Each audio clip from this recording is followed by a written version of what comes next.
If Xi Jinping attacks Taiwan, will the U.S. come to their aid, or will Joe Biden leave this outpost of democratic resistance twisting in the wind? I'm James Morrow, and let's find out as we go busting the narrative.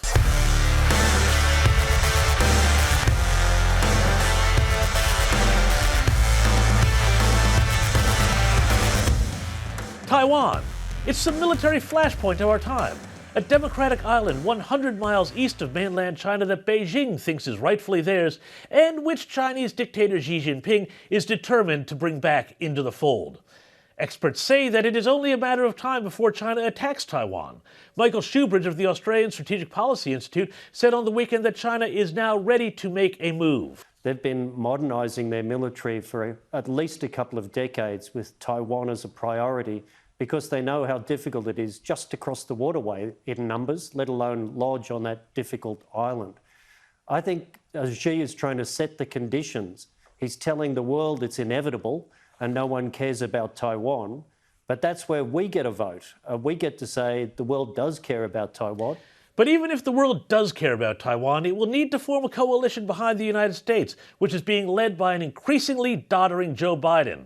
Biden didn't inspire much confidence this week when he said on the subject, I've spoken with Xi about Taiwan. We agree we'll abide by the Taiwan agreement. Sorry, what? The Taiwan agreement? Now, unless there is some deal we don't know about, there is no such thing as the Taiwan agreement. Biden's comments set off a flurry of speculation about what he meant. Was he actually referring to the long-standing status quo on Taiwan? Or did he let the cat slip out of the bag on something altogether more sinister? Who knows? But what we do know is this. Joe Biden and the Democrat Party are entirely beholden to Beijing. I'm not just talking about Hunter Biden and his weird business goings-on in China, though that's bad enough. I am talking about the direct links between the Chinese Communist Party and U.S. Democrat politicians. An analysis of data covered by the Australian Strategic Policy Institute and analyzed by thefederalist.com earlier this year found that companies profiting from slave labor camps run by China in the Xinjiang province donated overwhelmingly to Democrats. Companies like Coca-Cola, Apple, and Nike were all implicated. And indeed, earlier this year, Nike's chief executive officer, John Donahoe, declared that his company was, quote, a brand that is of China and for China. Let freedom ring, hey? Remember when globalization was supposed to bring democracy to China, not bring Chinese authoritarian values, which have lately included crippling lockdowns and even what's looking like a burgeoning social credit system to the West? Good times. We've also seen the same thing, time and time again, with big money cultural institutions such as Major League Baseball, which decided to boycott the state of Georgia because of their crackdown on voter fraud, while at the same time cozying up to communist China where no one can vote for anything at all because they saw dollar signs.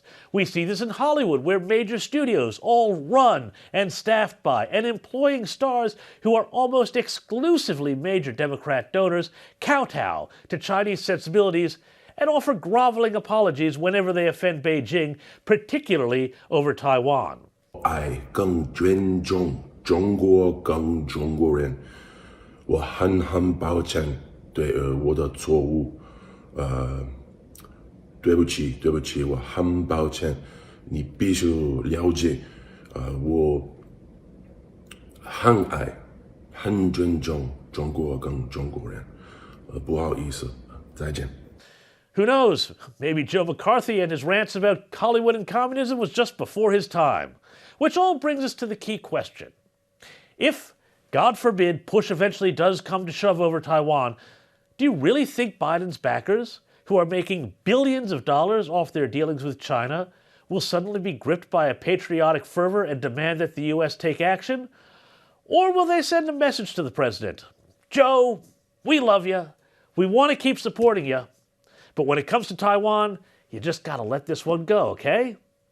Look, I know where my money's on, because there's already been plenty of weird precedents with this administration. We know that in his short but oh so long presidency, Joe Biden has a history of hurting America's interests and helping America's rivals. One of the first things he did on taking office was to nix the Keystone pipeline, which was supposed to make energy more accessible and affordable across America. Then he went and lifted the bat on his objections to Russia's Nord Stream 2 pipeline, meaning that Moscow now has the power to hold Western Europe to ransom every winter. Go figure. Soon after he became president, in one of his increasingly rare lucid moments, Joe Biden made a prediction about what would happen between China and the U.S. on the subject of infrastructure spending. But, we don't get moving, they're gonna eat our lunch. Well, he was right. And if China eats Taiwan, you know they're not going to stop at that first course. If you want to support these videos, please like, share, and subscribe below. And I'll see you next week for more Busting the Narrative.